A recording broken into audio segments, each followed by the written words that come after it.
Morning friends, GST platform के YouTube channel में आप सभी का स्वागत है। जी हाँ फ्रेंड्स, जीएसटी के अंदर अब आप लोगों के लिए एज अ रिसीवर एक बहुत बड़ी टेंशन जो है वो सामने आने वाली है। जुड़े रहिएगा इस वीडियो के एंड तक ताकि आपको भी ये इम्पैक्ट जो कि section 38 read with section 49 and rule 86B का जो इम्प्लीमेंटेशन है वो पूरे अच्छे से समझ में आ सके।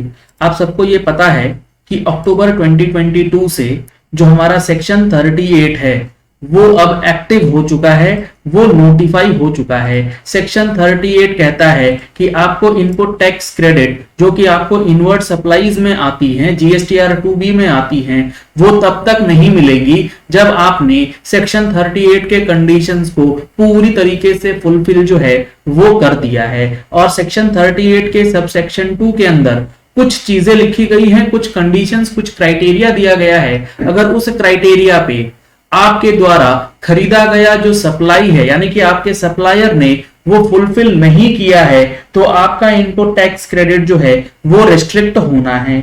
जिसका सेक्शन 38(2) के अंदर जो रेस्ट्रिक्शंस हैं उसमें से बाकी जो 5 रेस्ट्रिक्शंस हैं, टोटल इसमें 6 रेस्ट्रिक्शंस हैं जिसमें 5 रेस्ट्रिक्शंस प्रैक्टिकली अभी नहीं एप्लीकेबल होंगी क्योंकि उससे रिलेटेड जो रूल्स हैं या टाइम लिमिट है वो प्रेस्क्राइब नहीं है। लेकिन उसमें एक प्रोविजन है, प्रोविजन नंबर 5, जो कि एक्टिव है और पूरी तरीके से एप्लीकेबल जो है वो कर दिया गया है। ये कहता है कि बाय एनी रजिस्टर्ड पर्सन यानी कि आपका supplier who has defaulted in discharging his tax liability in accordance with the provisions of section 49 subsection 12 and the conditions made therein। मतलब अगर आपके सप्लायर ने सेक्शन 49(12) के कंडीशन को पूरी तरीके से फुलफिल नहीं किया तो आपको यानी कि एज अ रिसीवर आपको अक्टूबर से इनपुट टैक्स क्रेडिट उसके द्वारा इशू किया गया इनवॉइस जो है उसके ऊपर नहीं दिया जाएगा। अब ये सेक्शन 49 सब सेक्शन 12 क्या कहता है ये भी आप अच्छे से समझ लीजिए क्योंकि ये चीजें ऑलरेडी अमेंड हो चुकी है, नोटिफाई हो चुकी है। ये सारी चीजें हम लोगों ने अक्टूबर महीने की टैक्स मैगजीन में आप लोगों के साथ शेयर किया है। अगर आप लोगों ने अभी तक टैक्स मैगजीन का सब्सक्रिप्शन नहीं लिया है तो दिए गए नंबर्स पे कॉल करके, व्हाट्सएप करके आप टैक्स मैगजीन का सब्सक्रिप्शन ले सकते हैं जिसमें इंपॉर्टेंट अमेंडमेंट्स और जीएसटी इनकम टैक्स से रिलेटेड हर महीने आपको प्रोवाइड करी जाती है। अब सेक्शन 49(12) क्या कहता है? ये कहता है not with standing anything contained in this act the government on the recommendation of the council may specify such maximum proportion of output liability under this act or IGST act which may be discharged through the electronic credit ledger by a registered person। Section 49(12) ये कहता है कि government चाहे तो ये कह सकती है कि आपका यानी कि एज अ सप्लायर या रिसीवर कोई भी हो उससे फर्क नहीं पड़ रहा है। यहां पर वो बोला जा रहा है कि किसी भी एक रजिस्टर्ड पर्सन के ऊपर सेक्शन 49(12) लगाया जा सकता है जिसके लिए रूल्स बनाए जाएंगे और वो ये कहेगा कि maximum proportion of output liability यानी कि जो आपका आउटपुट लाइबिलिटी बनेगा इसमें से आप कितना मैक्सिमम क्रेडिट के थ्रू पे कर सकते हैं यानी कि कुछ हिस्सा आपको मैंडेटरी कैश में पेमेंट करना है। और सेक्शन 38 कहता है कि अगर आपके सप्लायर के ऊपर 49(12) लग गया और उसने उसको फॉलो नहीं किया तो आपको आईटीसी नहीं मिलेगा। तो क्या 49(12) के अंदर जो ये कंडीशंस दी गई हैं क्या ये प्रेस्क्राइब्ड है? क्या ऐसा कोई रूल अभी तक लगाया गया है? जी हां, बिल्कुल लग गया है। रूल 86B ये बात करता है restriction on the amount of available in electronic credit ledger usability यानी कि जो इलेक्ट्रॉनिक क्रेडिट लेजर है उसको आप कितने तक यूज कर सकते हैं मैक्सिमम, जो कि सेक्शन 49(12) भी इसी चीज की बात कर रहा है। तो 49(12) जो है रूल 86B के लिए आपको समझना जरूरी है क्योंकि इसके लिए सेक्शन भी कोटेड है और रूल्स ऑलरेडी दिए गए हैं। यह कहता है कि not with standing anything contained in these rules the registered person shall not use the amount available in electronic credit ledger to discharge his liability towards output tax in excess of 90% of such tax liability in cases where the value of taxable supply other than exempt or zero rated in a month exceed rupees 50 lakhs।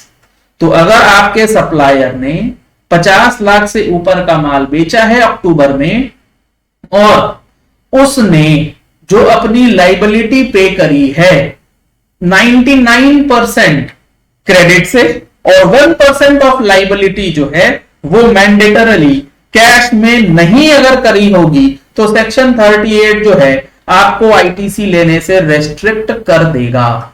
Example के तौर पे समझते हैं, आप हैं ए यानी कि आप हैं परचेजर और आपका सेलर है बी। ध्यान से समझिएगा, आपने बी से माल खरीदा है, आपने बी से माल खरीदा है 10 लाख रुपए का, जिसके ऊपर इनपुट टैक्स क्रेडिट आपको मिलना चाहिए 1,80,000 रुपए का, और ये 1,80,000 रुपए का इनपुट टैक्स क्रेडिट आपके जीएसटीआर 2B में भी दिख रहा है। लेकिन आपके बी ने यानी कि आपके जो सेलर है उसने अक्टूबर महीने में, जिस महीने आपको वो 10 लाख का बिल दे रहा है, उस महीने टोटल उसकी जो सेल्स है वो है 60 लाख रुपए की। अब ये 60 लाख रुपए की इसकी सेल्स है और इसकी लाइबिलिटी लेट सपोज हम लोग अज्यूम करके चलते हैं कि 10,80,000 रुपए की इसकी टोटल लाइबिलिटी बनती है।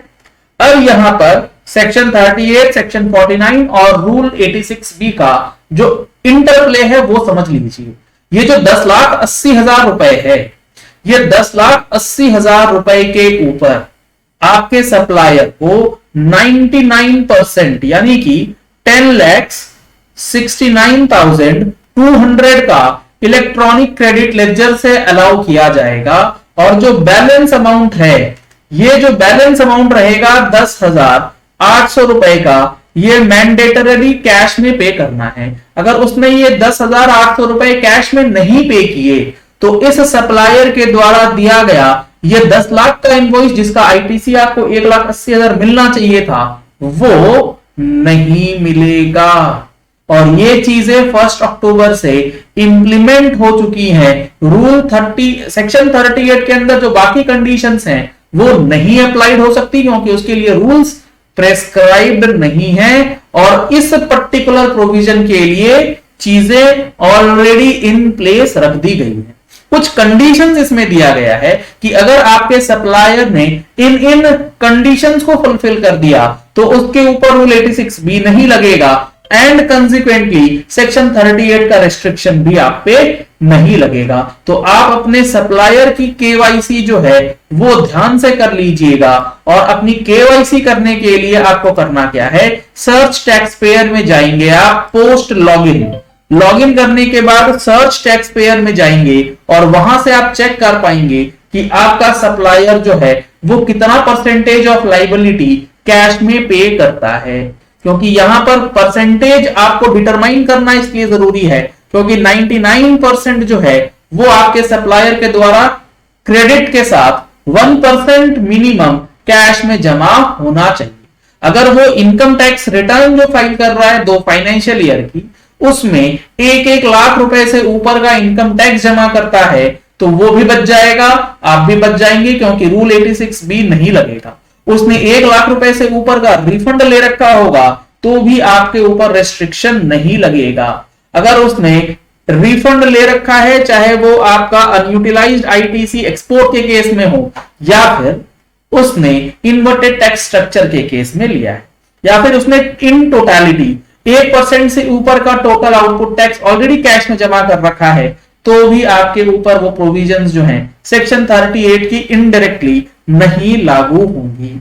लेकिन इन सिंपल टर्म्स अब आपको सेक्शन 38 के ये नए प्रोविजंस जो कि सेक्शन 49(12) की बात करते हैं उसको फॉलो करना बेहद जरूरी है। इसीलिए अक्टूबर की टैक्स मैगजीन बहुत इंपॉर्टेंट है। इसमें हमने विद एनालिसिस आपको सारी चीजें प्रोवाइड करी हैं। चलिए इस वीडियो को यही एंड करते हैं। आशा करते हैं आपको ये पॉइंट क्लियर हो गया होगा कि जीएसटी के अंदर जो ये सेक्शन 38, सेक्शन 49 और रूल 86B है, इसका इंपैक्ट अब आपके ऊपर किस तरीके से पड़ेगा। अगर आपने हमारे चैनल पे फर्स्ट टाइम ट्यून इन किया है तो चैनल को सब्सक्राइब करने के लिए नीचे दिया गया रेड कलर का सब्सक्राइब बटन प्रेस कर लीजिए। साथ में जो बेल आइकन है उसे प्रेस कर लीजिएगा ताकि वीडियोस की नोटिफिकेशंस आप तक रेगुलरली पहुंचती रहें। Thank you and have a nice day.